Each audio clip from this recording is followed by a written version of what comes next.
నమస్కారం. నేటి వార్తలు చదువుతున్నది కుమారి అరుణాయద్దుల. ముందుగా ముఖ్యాంశాలు. వైద్య కళాశాలల పూర్తి యాజమాన్యం ప్రభుత్వానిదే. అవి ప్రభుత్వ ఆస్తులు. నిర్వహణ మాత్రమే ప్రైవేటు వ్యక్తులకు. మెరుగైన విద్యకు పీపీపీనే ఉత్తమమని పార్లమెంటరీ స్థాయి సంఘం స్పష్టం చేసింది. అందుకే ఈ విధానంలో ముందుకు వెళ్తున్నాం. ముఖ్యమంత్రి చంద్రబాబు నాయుడు స్పష్టీకరణ. అమరావతిలో స్టాచ్యూ ఆఫ్ సాక్రిఫైస్. 58 అడుగుల ఎత్తులో పొట్టి శ్రీరాములు విగ్రహం. ఆయన జీవితం, త్యాగం భావితరాలకు గుర్తుండేలా కార్యాచరణ. సీఎం చంద్రబాబు నాయుడు వెల్లడి. ఆత్మార్పణ దినం సందర్భంగా నివాళి. ఆర్యవైశ్యులుగా కుల ధృవీకరణ పత్రాల జారీకి హామీ. ఉపాధి హామీ పథకం కొత్త పేరు వీబీజీ రామ్జీ. మహాత్మా గాంధీ పేరిట ఉన్న పాత చట్టం రద్దు. కొత్తగా వికసిత్ భారత్ రోజ్గార్ ఆజీవికా మిషన్. ప్రభుత్వ ప్రతిపాదన. మండిపడ్డ ప్రతిపక్షాలు. ఉన్నత విద్యా సంస్థల నియంత్రణకు ఒకే సంస్థ. లోక్సభ ముందుకు మరో బిల్లు. స్టార్ట్ ప్రాజెక్ట్ కింద 4,400 కోట్లు ఇవ్వండి. రాష్ట్రంలో నైపుణ్య గణనకు సహకరించండి.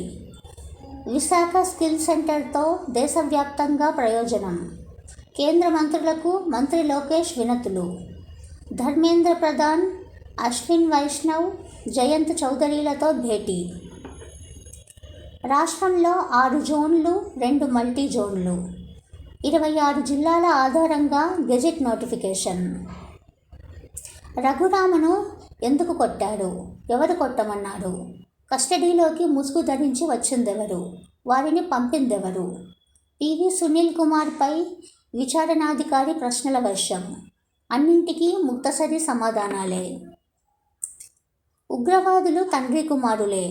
ఆస్ట్రేలియా బాండీ బీచ్ దాడిలో పాల్గొన్నది వారే. 10 రోజుల్లోనే హామీ నెరవేర్చిన పవన్ కళ్యాణ్. చిలకలూరిపేటలోని పాఠశాలకు సొంత నిధులతో 25 కంప్యూటర్లు, పుస్తకాలు, ఫర్నిచర్ అందజేత. నేడే పోలీసు కొలువుల వేడుక. కానిస్టేబుళ్లగా ఎంపికైన 5,757 మందికి నియామక పత్రాల అందజేత. సీఎం చేతుల మీదుగా పంపిణీ. కుటుంబ సభ్యులతో హాజరు కానున్న అభ్యర్థులు. మిరప దరహాసం.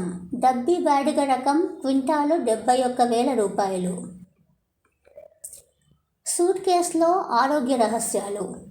ఇంటి వద్దే పరీక్ష. క్షణాల్లో రిపోర్టు. గంటల కొద్దీ సమయం ఆదా. ఇంతటితో వార్తలు సమాప్తం. నేను మీ అరుణాయద్దుల.